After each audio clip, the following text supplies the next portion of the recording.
This is one of the most self-sabotaging patterns that I see as someone who's been coaching since 2021, working with people from new entrepreneurs to top execs in Silicon Valley. And I see this all the time, especially with aspirational women. They say things like, I just want to feel certain before I take action. I want to know it's going to work out before I put the time in. They constantly wait for certainty before they move forward. I just want to feel ready. I just want to feel confident first. Let me tell you why that's keeping you exactly where you are.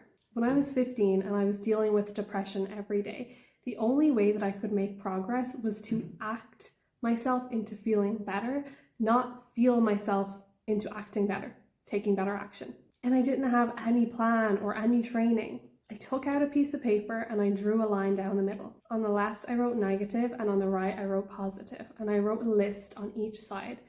All the things that made me feel negative, that made me feel sad, that made me feel depressed, and a list on the other side of all of the things that I loved about life, that made me feel happy, that made me laugh, that made me smile, and that made me feel good. And as simple and cheesy as this can sound, whenever I caught myself thinking about the things in the negative column again, I just did something in the column on the right.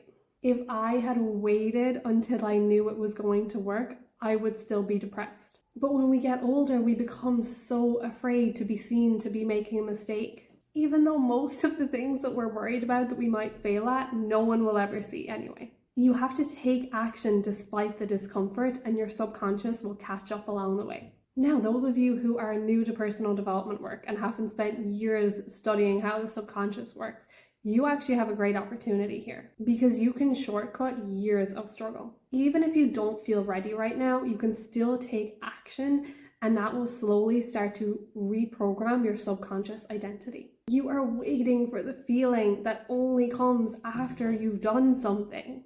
And you don't realize it because you haven't experienced how the subconscious actually works and how malleable your mind and your behavior and your brain and your emotions and your identity actually are. And that's it. I'll get off my soapbox now.